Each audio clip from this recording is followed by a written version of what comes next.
Good morning, everybody, and welcome to the best Friday of your life. Today is Friday, right? And you know why? Because every day is a new beginning, and the only way to better your life is just to look forward to the next day. And, this is the best thing everyone is talking about, and no one can believe it. Everyone is saying no one has ever seen anything like it. That's right. That is Canada's new official land acknowledgement. And it goes something like this. Grab your cup. We're going to toast to the future of Canada, whatever's left of it. And by the way, this is not a product endorsement, just so you know. So the land acknowledgement goes like this. We'd like to gently acknowledge, gently, because we're polite and we're Canadian, that we're standing on the traditional territory of, well, whoever was here savagely killing and genociding each other at the time. They aren't in charge anymore, so leave us the hell alone. And we're here until the Americans are done with Cuba. Sip. And by the way, good luck with Cuba. We're going to talk about that in a little bit. And I'm going to be down in Miami in a few hours. It's going to be interesting to see what's going on and what has transitioned. So I'm still in Florida. I'll be here for a little bit and doing a bunch of interviews next week if everything gets uh, organized properly. We're working on it. And this past week, I was on a panel on Monday with, I have the flyer here. Actually, somebody saved it for me. With, you may know online, there's a couple of people. One was Zach Sage. He's an Instagrammer. He's all over Instagram, and he's just kind of like those very funny, trolly videos of the jihadis on the street and the communists on the street. And he's on Instagram. And then Shabbos Kastenbaum, who you've probably seen all over the place. I think he said he works for the Daily Wire now. And yeah, look at this. We got the flyer here, and Byron Donalds was one of the speakers there, and yeah, it was pretty good. So I was on a panel with Shabbos and Zach discussing many of the issues going on in the world today, and I did things a little bit different. See, what I notice at conferences, whether it's Bitcoin conferences or this particular conference, is kind of dealing with. I mean, they call it countering anti-Semitism, but just kind of like the I don't know the woke left, woke right, communist nonsense that's going on in the world. I think that's more direct of what the problem was. And it's interesting. You go to conference and panel after panel, it's kind of the same thing being regurgitated by different people. And I always try to take a different approach. And I did the same thing this time. And I discussed, what we are doing that's ineffective and why, certain narratives are losing and that are the truth and how we could push back a bit. So it's really good. I don't know if it's going to be available online. I think they were videotaping it. I'm not sure. I reached out and asked if it is. I will put links to everybody for it.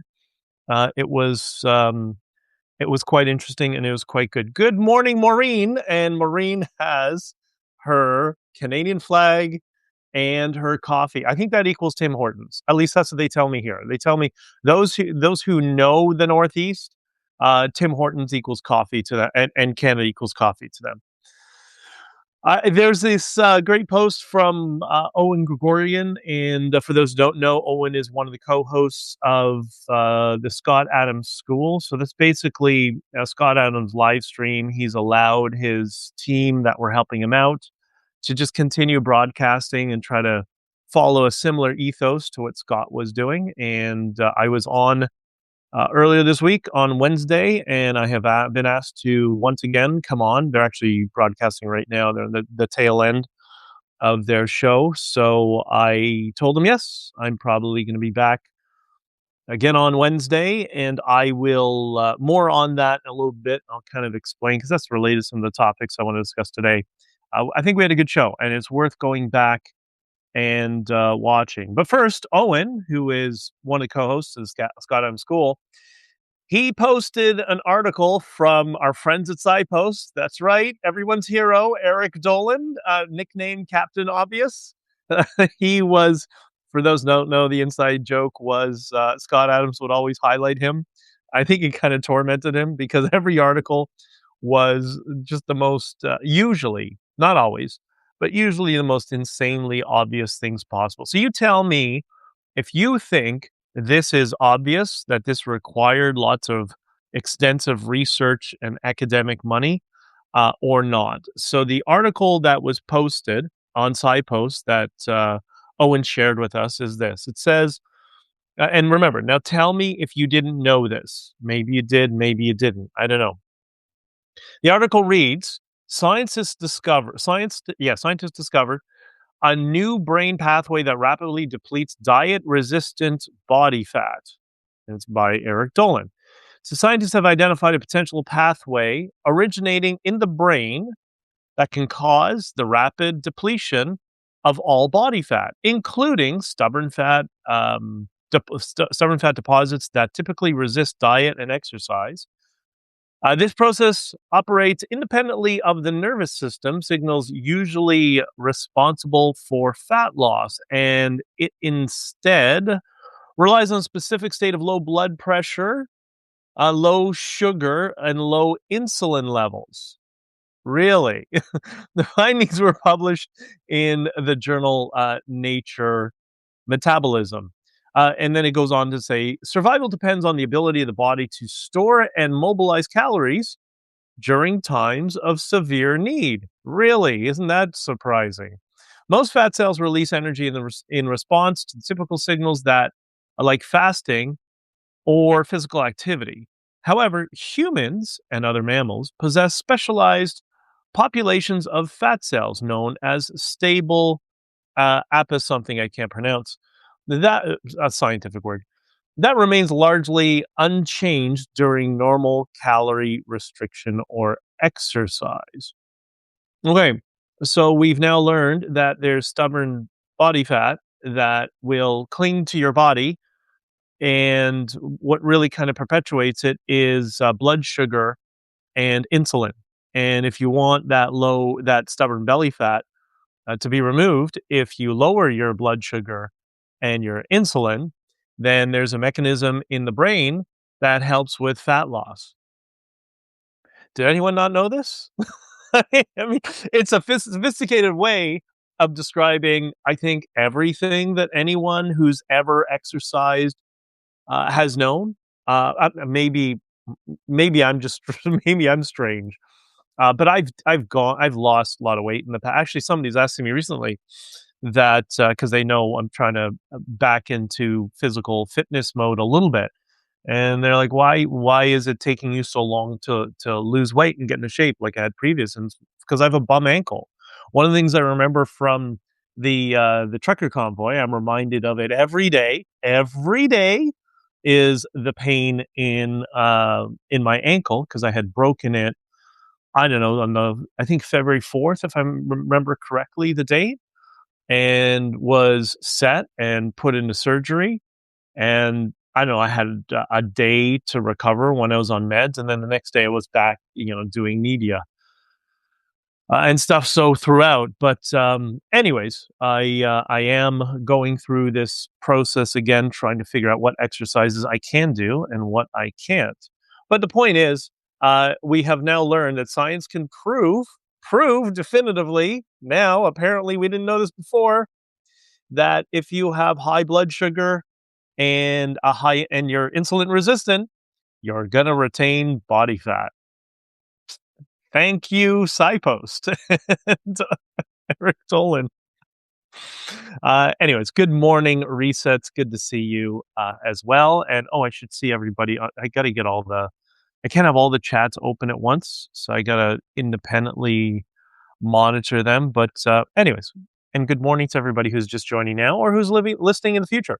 So, Supermicro is in trouble, and I'm sure I know what you're all wondering.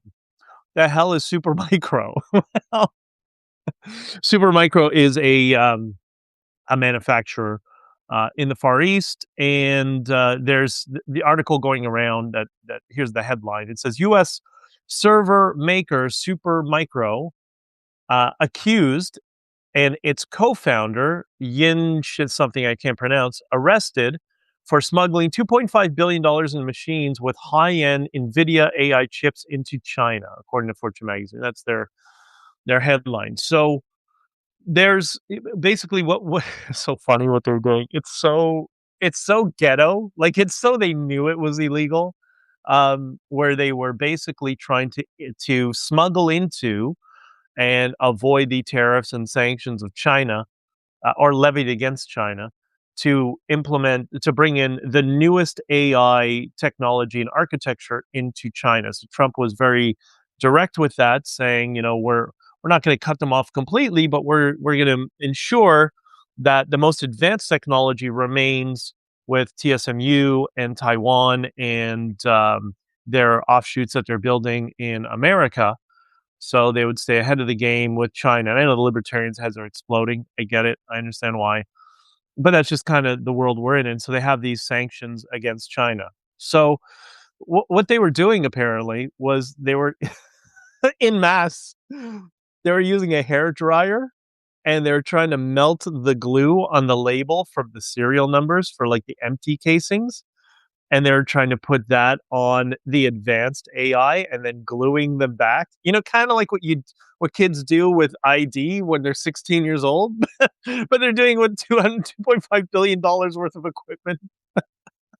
China. And this is why I make fun of China all the time. And it's not because I dislike China. I think Chinese culture is amazing, but the Communist Party makes it an absolute s-hole. And that's what ruined it.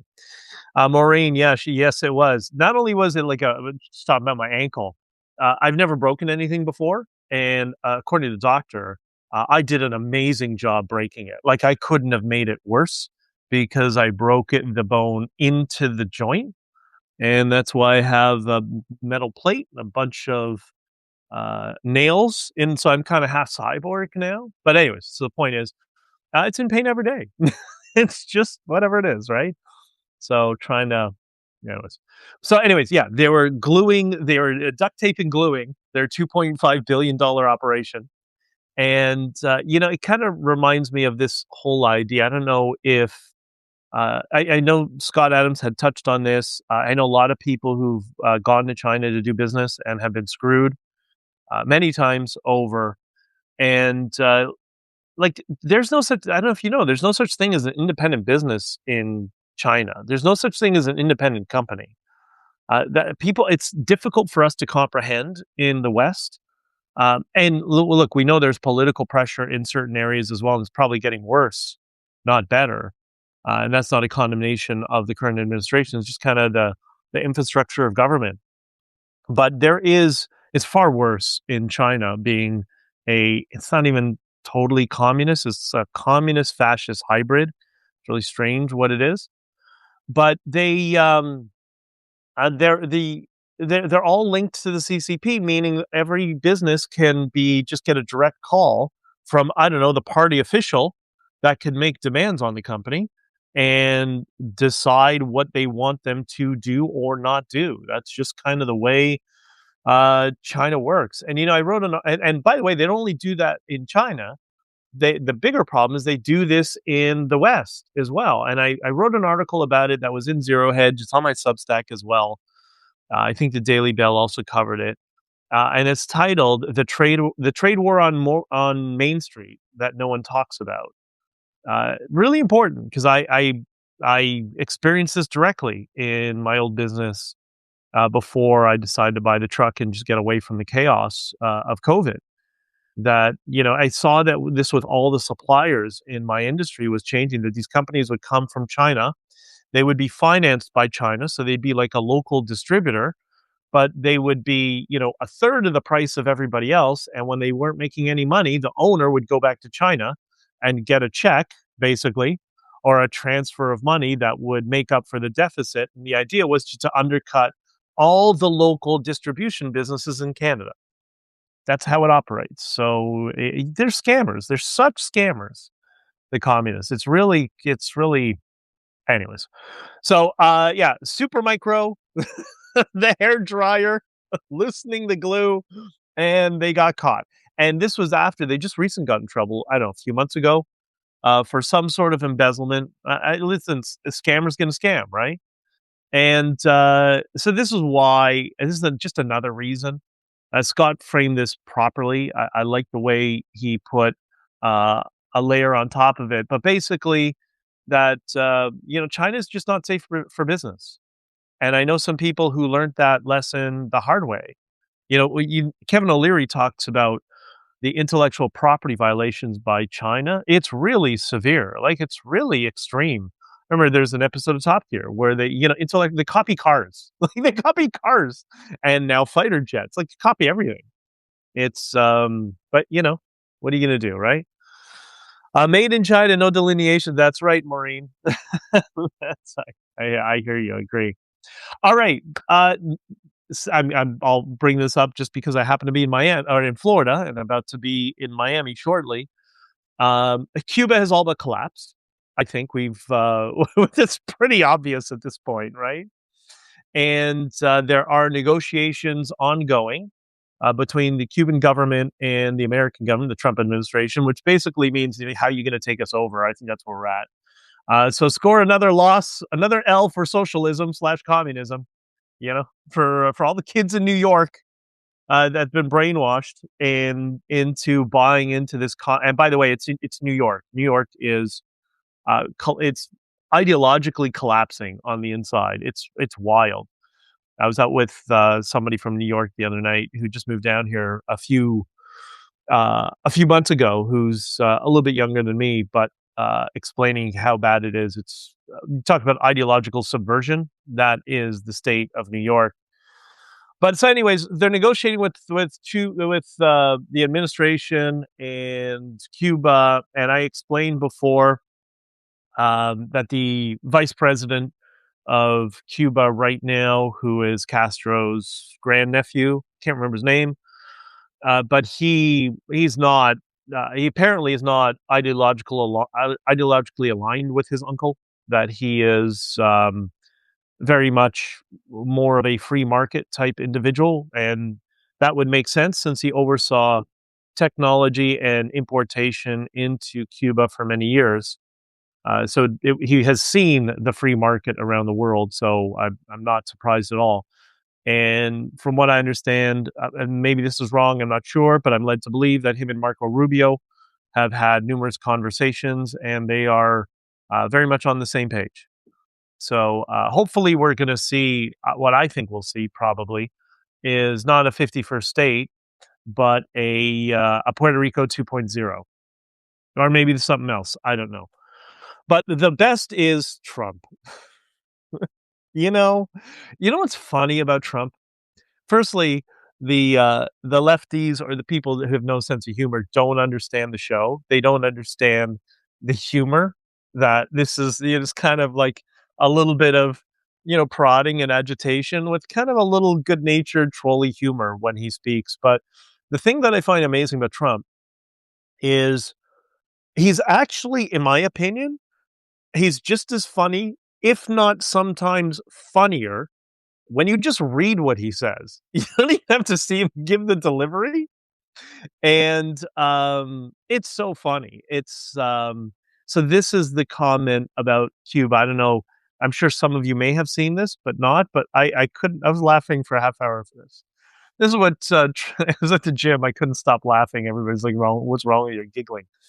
As I'm lipping around the gym. He said, and this is the quote from Trump: "I do believe I'll be having the honor of taking Cuba. That's a big honor. Whether I free it, take it, I think I could do anything I want with it. If you want to know the truth, they're very weak. They're a very weakened nation right now. I think I could do anything I want with it." you know, that sets like the green and purple hair on fire. It just explodes, right? So much of it, I think so much of it comes out of envy. And I never really experienced envy until, like, I don't experience it myself, but I've never really experienced the other side of envy until Ottawa and the trucker convoy. And, I remember thinking like, oh, I've heard people behave like this, but I've never actually surrounded myself with people like that, and that is the lion's share of people in politics. Just extremely envious people that couldn't cut it in the private sector, so they go to the public sector and just cheat and steal and think they're going to become rich that way. But anyways, so that is Trump's quote, and then he follows it up the next day. I don't know if you saw this. This is so good. The next day, he had a presser with the Japanese prime minister.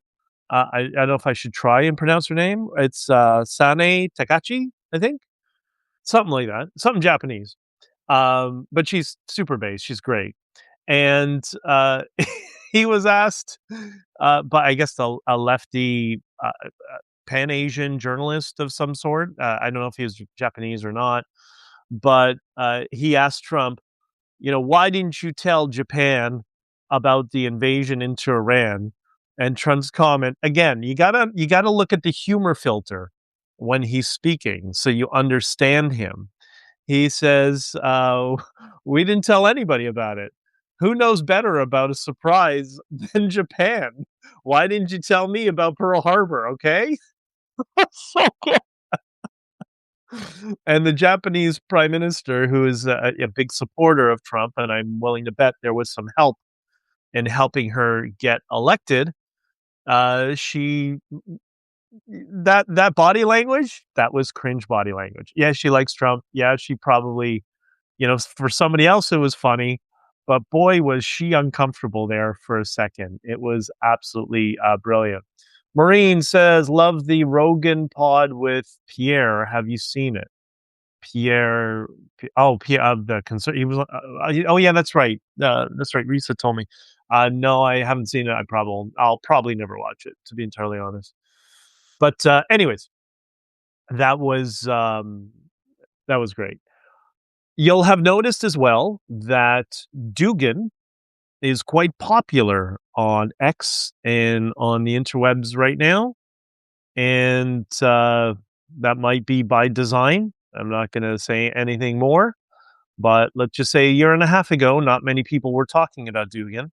And sometimes, if you can plant a magnet in people to their subconscious, they will start chasing it and build it out into something. And it takes some time to make that happen, right? But he's all over, and it seems to be people now understand that because many academics were talking about it for quite some time. Stephen Hicks has been speaking about Dugan and his philosophy that comes out of both communist and fascist collectivist worldviews. That he's basically a far leftist, and he seems to have been the architect and the creator of the woke right, which are basically just lefties who have embedded themselves in the Republican Party and in MAGA and are causing havoc. And that's what you see the effects of Tucker Carlson and that whole group. So that's Duganism. That's Dugan philosophy. That's where it comes. Somebody asked me just kind of expand a little bit upon it. So that's basically where it comes from. And it's wild to see that Dugan is posting so much online. I think I mentioned this before. I think he might end. I think he's in danger of becoming the next Prigozhin because that's becoming an embarrassment to Russia. It's getting too much negative attention, and he's getting more attention than Putin. And I don't think Putin likes that, to be entirely honest, is my guess, especially if it's an embarrassment.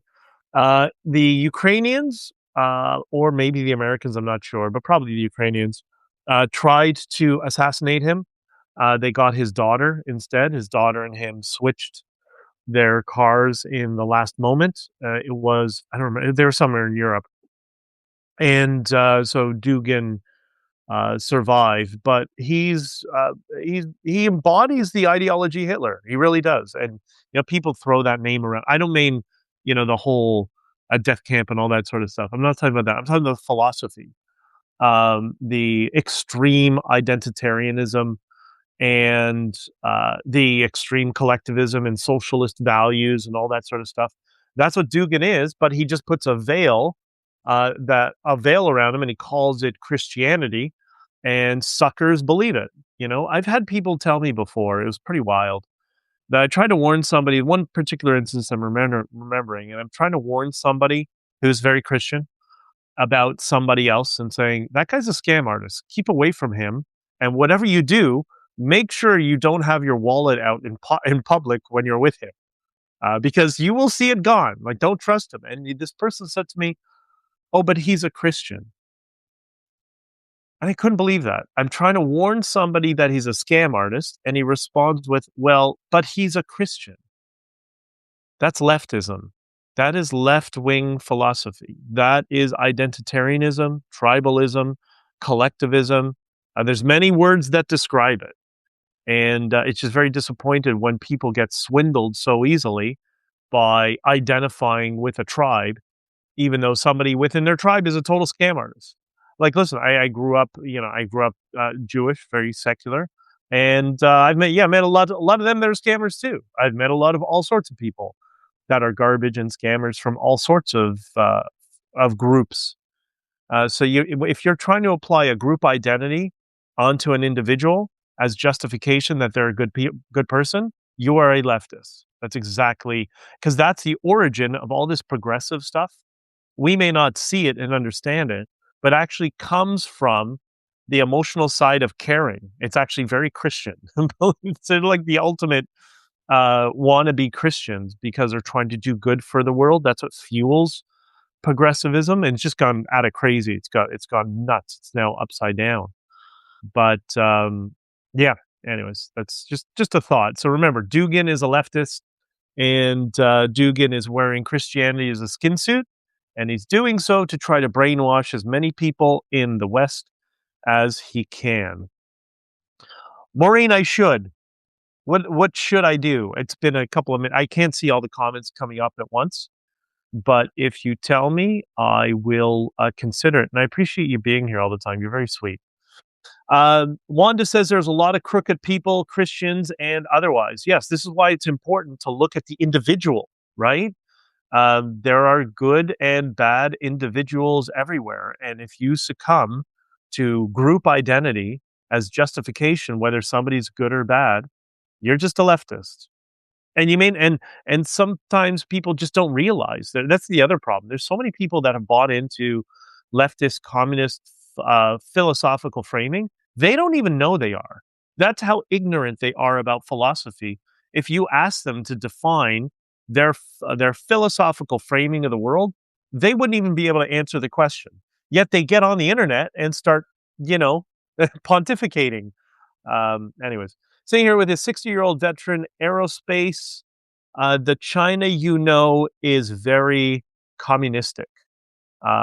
Yes, it is. And I think, hopefully, maybe after we get Cuba, and I don't know, maybe Canada is next, and after that, China implodes. Because, I was fascinated to learn this about a decade ago. There are, and they've amped up over the past few years. There are separatist movements all over China, because there are many. China has so many different languages, so many different ethnicities. Like, it's not all Han Chinese. There's many different ethnicities that make up, modern China. But China is really like less than a half of the size of it actually is. That's what China is. It's been very imperialistic, and there are all sorts of independent movements that everywhere in Manchuria, Inner Mongolia, and Tibet, and all over the country, that want to separate, want nothing to do with the Chinese Communist Party. And so ever since Winnie the Pooh appointed himself president for life, and has been, he's the one who famously took, was it Deng Xiaoping? That was in in the communist, their equivalent of parliament, whatever it was, and grabbed him. And what happened to him? Right? What happened to him? I don't know. Maureen says, watch Rogan. Maureen, I know Pierre Poilievre personally. Like, I've met him a number of times. Like, I kind of, there's the gears of the machine going on behind the scenes. There's a reason he's on trigonometry, and now he's on Joe Rogan. And remember when I talked about the structure of messaging and captured media? Captured media is not exclusively on the left, or on the Dugin left. It's all over the place, right? But BJ, you are going to be asked about the podcast. You need to be in the know on it. No, Maureen, I know a lot more that's going on behind the scenes. Believe me. Anyways, but I don't want to get into that. You know, I don't. I'm not going to.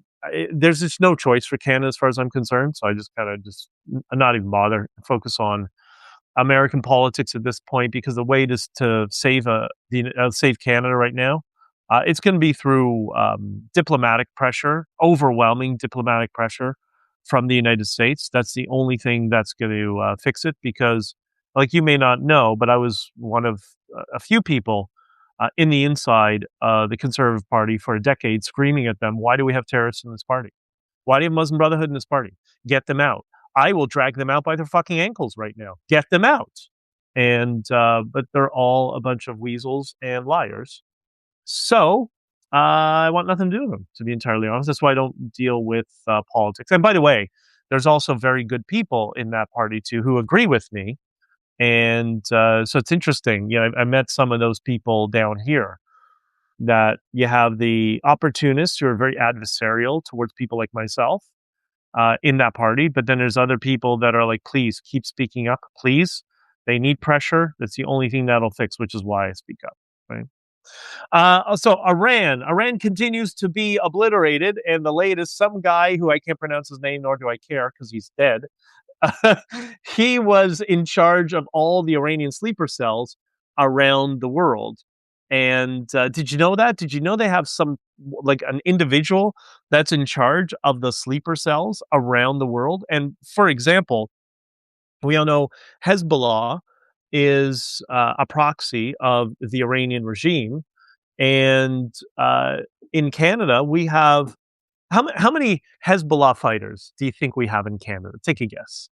I don't think I've mentioned it on this stream before, but take a guess. What do you think? Is it going to be 100 Hezbollah fighters in Canada? Is it 500, 1,000 Hezbollah fighters in all of Canada right now? How many Hezbollah fighters do we have in Canada? Well, according to people in law enforcement and in the government, let's say at certain levels that are very high and are aware of security threats within the country, Canada has 100,000 Hezbollah fighters. Yeah, 100,000 in Canada right now. Think about that. Canada has 100,000 Hezbollah fighters in Canada. And what just happened, you know, we got the mullahs that are scattering like rats out of Iran just arrived in Canada. How did that trash get a visa into the country? Why are they not in shackles, right? If Pablo Escobar was trying to escape Colombia when the government was going after him and he came to Canada, would he have been arrested or would he have been given a visa like the mullahs? Because that's what we're dealing with. That's how backwards the world is, right? Risa says, do you think the Conservatives need a new leader or is that or is that a lost cause? It's not the leader. It's the mechanism of the Conservative Party and the cowardly weasels in that party who do a lot of the manipulation. Who are liberals, by the way. They're not conservative. They're liberals. And I know people say, "Oh, they're a liberal light party." And listen, I'm pretty centrist myself on a lot of issues. There's a few issues, you know, I'm quite right wing on, but and others that I'm not. But that the people control the party. They're liberals, and sorry, that's just the way they're philosophically very liberal. So what they do is they take somebody like Pierre, and you can see they did it with every leader. You can tell the day when they put on they have a certain suit material in the office in like the back room of the Conservative Party, and it's that same like Xerox copy maker blue suit, the Xerox technician blue suit. And you know, somebody gets elected leader. I always remember, you know, Andrew Scheer when he gave his speech at the Manning conference when I was there, or whatever it's called now. And, you know, his pants didn't really fit right. It didn't like, you know, he kind of wearing a suit, but not doesn't really know how to wear a suit, sort of thing. Like it's not properly tailored. He gets elected leader, and then a week later, they pulled out the material from the back room, and they made like a copy of Stephen Harper's suit, and then just trimmed it, and then all of a sudden he's got a suit that fits perfectly. But then they don't allow the leader to be their own person. It's the same reason I'm not involved in that party, because they only want people to whom they can control the messaging. And now they've done it to Pierre Poilievre. So in the first press conference of the trucker convoy, when I was asked, what can the conservatives do? I said, I paraphrased, I don't remember the exact words I said. I said, well, the first thing they need to do is fire Aaron O'Toole immediately. And he was gone within, 48 hours after that. And then I was asked, well, who would replace him? And I said, well, the only person they really have in that party that could stand a chance is Pierre Poilievre, because people, the politicians are so stupid. And they think they're brilliant too. You tell everybody, oh, you don't know how politics works. Yeah, well, you know how not to win elections. But I do know persuasion. And mockery and humor is the second most persuasive emotion. And that's what Pierre Poilievre had that was very strong. Now, the political idiots would be like, oh, but it's going to upset the liberals. Well, it's not your base. The game of politics is not, you're not going to get liberals voting for you. Yeah, there's a little bit of that, but so minute. It's the game of try to get the other people's people to stay home. That's how it's won. People are not schizophrenic. One day they're going to vote conservative, one day they're going to vote liberal. That person does not exist. It's either I'm going to vote for my party, or I'm annoyed with them and I'm fed up and I'm not going to vote for that party. That's why what's 60% of people vote at the high end, sort of thing. And so they're always, and it's so funny. They was always telling me, "Oh, don't out progressive the progressives." I'm like, "Well, you retard. What's the matter with you people? They're just so dumb." Because that's what they do. That's their entire political strategy, and why the conservatives will never win another election. They're never going to win. I mean, listen, maybe they'll pull a rabbit out of their ass the next election, but they've had no ability to persuade the other side to stay home. Zero. They're so bad at that. And unless they figure that out, they're never going to win. And so the reason I suggested that Pierre could potentially be, because he has an amazing ability to give a speech. I was at a private event at some big donors to the party's home, who have a lot of clout in that party, really nice people. And Pierre gave, it's kind of like, I produced Stephen Hicks's podcast. It's like a Stephen Hicks type lecture, but you're not listening to a professor. You're listening to somebody who's actually a politician, but he's really good. And his ability to mock the stupidity of the other side.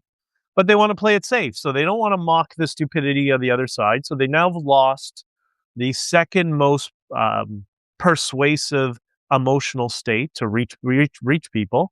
And then they put him in the Stephen Harper suit, and they try to make his hair look like Stephen Harper. Like it's like a cult, right? It's crazy. You got to let people be their own people and embrace their flaws. That's Trump does. But until they do that, they stand absolutely zero chance. I hope that helps. But anyways, so yeah, we have 100,000 Hezbollah fighters in Canada right now, and CBSA keeps issuing visas to mullahs. There you go. All right. I was on Scott Adams on Wednesday this week, and I'm just a quick, so you can go back and watch it. I think it was, what I was trying to do is, because some of the people who watch that platform, they're confused on Iran as to why Iran is important or not. And I think most of you are on side of that, but I'm sure some of you are not. And so what I was trying to do was trying to illustrate, why is it so dangerous that countries like Canada have 100,000 Hezbollah fighters inside of it currently right now. And I gave the example of, I talked a little bit about Amia. So Amia is the Jewish community center that was bombed in Argentina. And, a lot of people are like, okay, well, just a Jewish community center or whatever. They don't understand the significance of it and the symbolism with it, which in that part of the world, symbolism is everything. because it's a third world s-hole. That's all you got is symbolism, right? And so I explained the first two, and you should all watch this. And I'm thinking maybe I should do something on the stream here, maybe cover some of it. But there's a documentary on Netflix called Nisman, the prosecutor, the president, the spy. That is the story of Alberto Nisman, who was the prosecutor who was investigating the bombing of Amia, and he was Jeffrey Epstein. So, he committed suicide the day before the trial that he was going to end Kushner, the communist president's career for good because she was aligned with and helping Hezbollah. So watch the documentary; it'll explain a lot. It's pretty wild. It's very, very well done. But I added a little bit of the context from before what led up to that. And I actually spent some time with a friend of mine, his wife actually, who's Argentinian and very politically astute. And long before she moved to Miami a few years ago. And I had her walk through some of the stuff I knew, but she filled in the gaps quite a bit. And the context leading up to this documentary, Nisman, the prosecutor, the president, the spy, was this. So they had a president by the name of Carlos Menem, and Carlos Menem was elected in 1989 as a leftist president. There's a reason this is important. He was a leftist president. He gets elected. He appoints as the economic minister. Minister Económico. He appointed Domingo Caballo. And Domingo Caballo, or as I mentioned, I don't know, Argentinian Spanish is weird. I don't know if it's Caballo or Caballo, but whatever. In regular Spanish, it's Caballo. So they appointed Domingo Caballo as the Minister of the Economy, and he took a hard right economically. So they got elected on a left-wing platform. They got into the office, and then all of a sudden they pivoted. And it's the same reason that all politicians pivot. Why do they pivot? Because now all of a sudden they know something they didn't know before, right? Most politicians are not nearly as ideologically aligned as we think they are, as the rest of us are. They're not. They're more like salesmen. Like what sells, and that's kind of their job. What do the people want? Okay, we're supposed to do what the people want. All right, what's good? What are we going to be able to sell? We're not going to be able to sell, right? And so when Carlos Menem was elected, his wife at the time, her name was Zulema Yoma. Yeah, it's not very Argentinian, is it? Right? Zulema. No es el nombre latino. And because Zulema Yoma was Argentinian, it's not Argentinian. What am I saying? She's not Argentinian. She's Syrian, and she's a Syrian Islamist. Like her name might as well have been Muhammad, right? Or Ahmed Muhammad. And a lot of these Islamists, she didn't wear hijab. She wore makeup. She was very pretty, very, integrated and looked and behaved Argentinian, but she's not. She was an Islamist, right? So she was a Syrian Islamist, and apparently a large part of Menem's campaign donations came through her campaign donations, which is why he was a hard left, because that's those who pay get to say. It's just how the world works. And so he took this pivot to the right, and his wife, Zulima, divorced him after 2 years. So I think we might have had a spy engaged in a marriage, because a lot of that does actually happen. A lot more in politics than people realize. And sometimes the people who are in those relationships don't even realize it themselves. It's really kind of freaky. So shortly after, once he made that pivot to the right, and it was obvious he was not going to go back to the left, the first thing that happened was his son, Carlos Menem Jr., was killed in a very suspicious helicopter killing.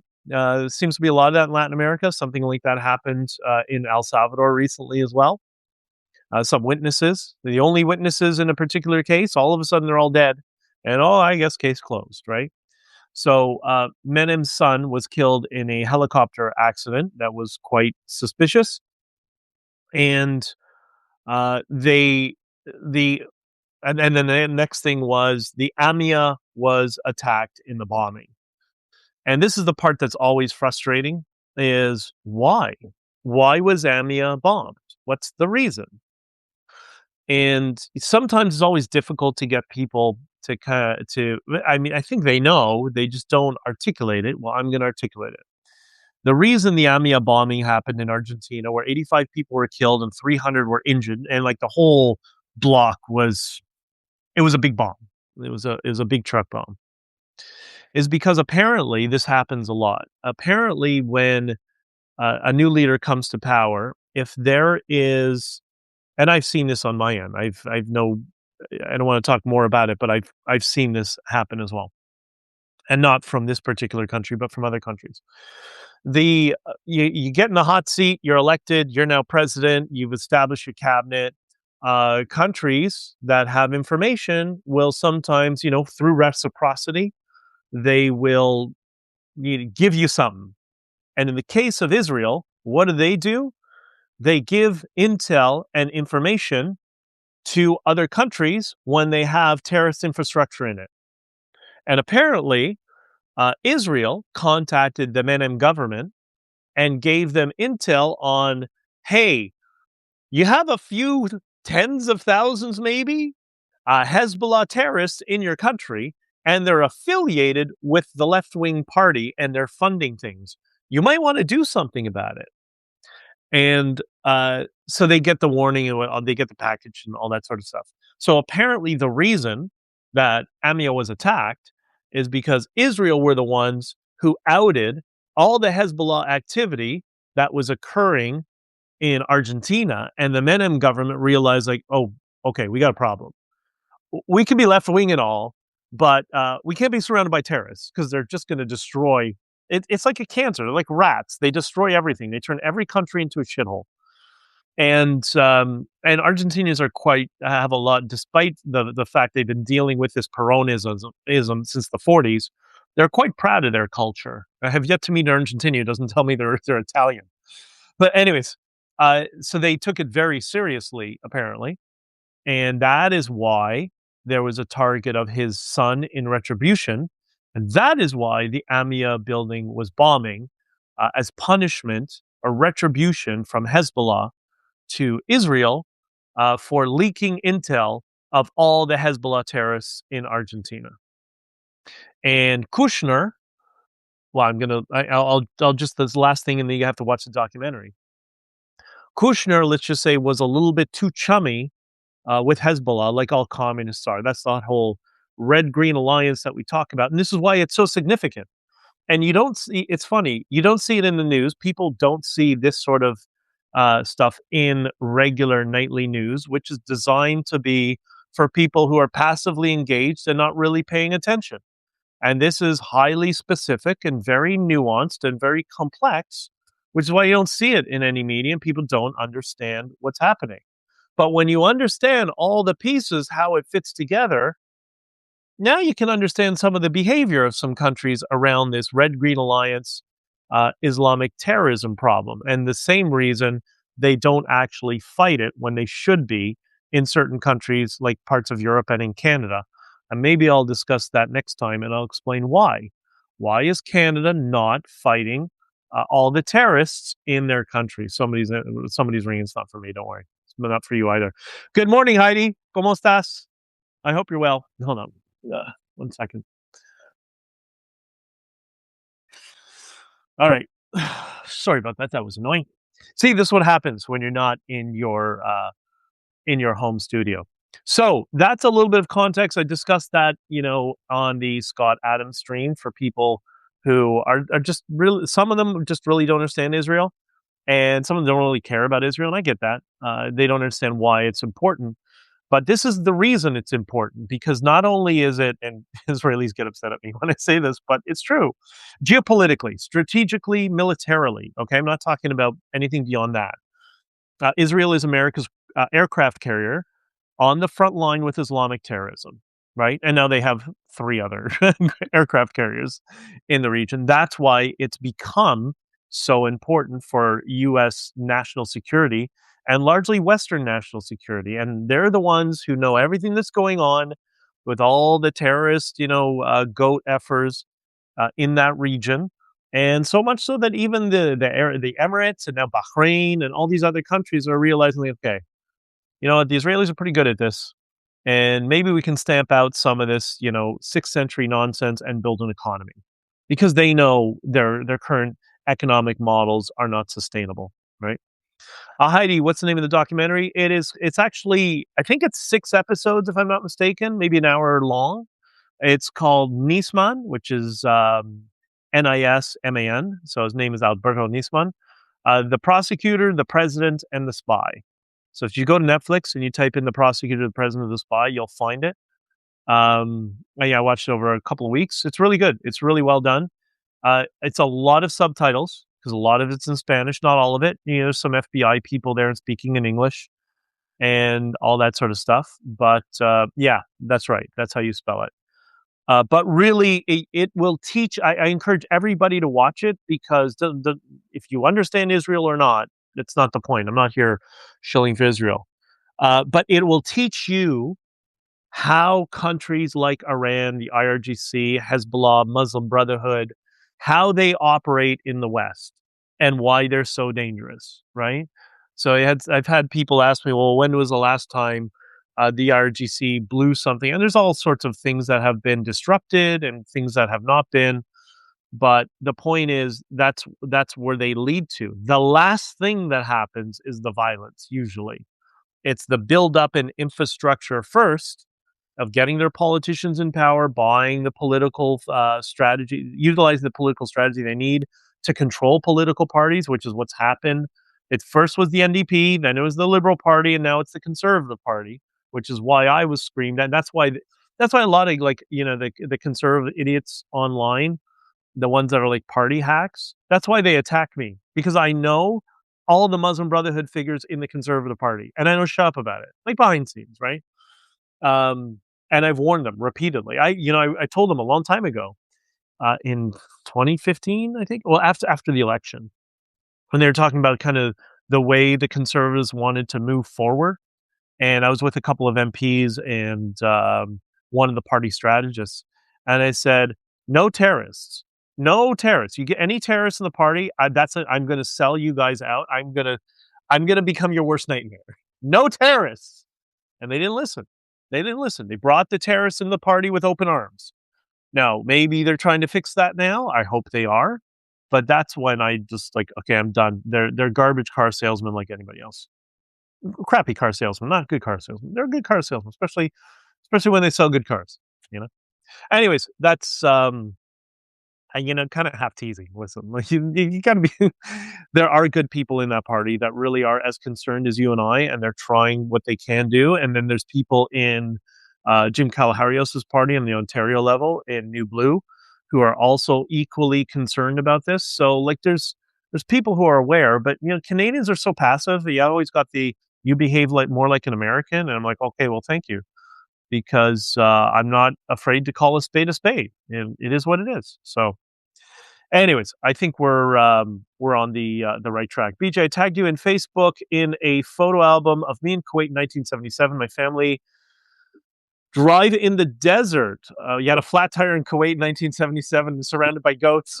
I could say something very rude, Maureen, not about you, obviously, but about certain people there. But I'm going to refrain from that. But that's hysterical. I will. I don't use Facebook very much. I actually try not to use social media very much at this point, aside from posting here and there. But I will. I'll check it out. I'm gonna dip out in a minute because I gotta pick somebody up in Fort Lauderdale and then head down to Miami for a meeting. But I will check it out tonight or in the morning. But thank you. That's very sweet of you, and thank you for being here. That's I appreciate you consistently being here. You and Heidi and Risa. I know Beth can't be here today because she's at work, and I think Jesse's dealing with some stuff. But and then we have everybody over here that's on Substack. So, anyways, Wanda says soon they will outnumber our military. Is this the plan to control the people? And I think maybe I don't know that things are such a plan. Things are usually just more of a Dilbert cartoon.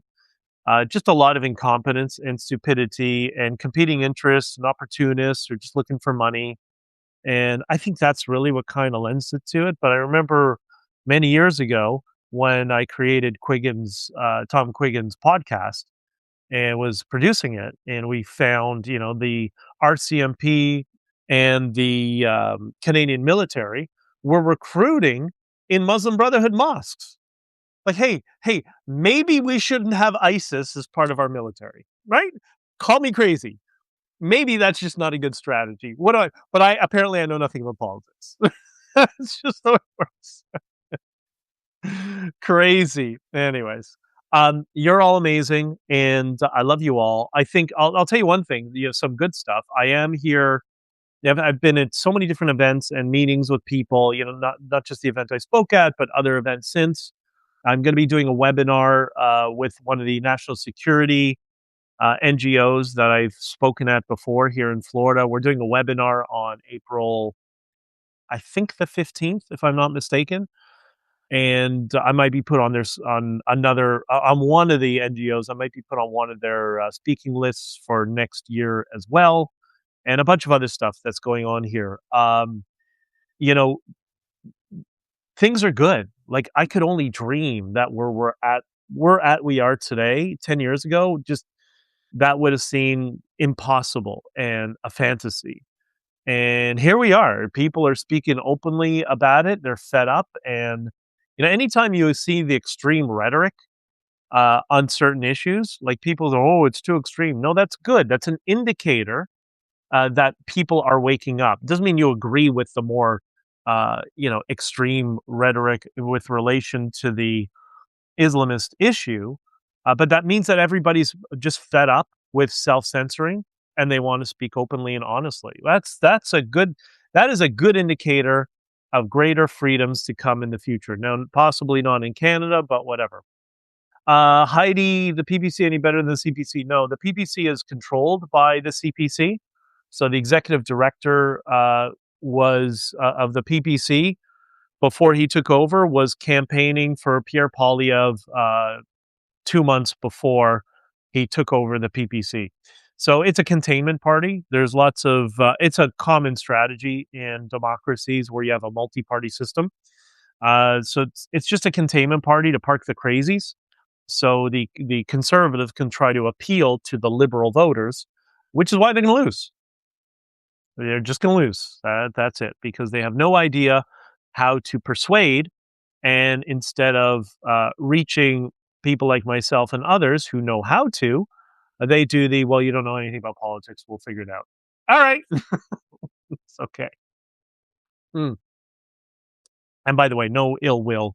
Again, there's very good people inside all parties that are really concerned about this issue.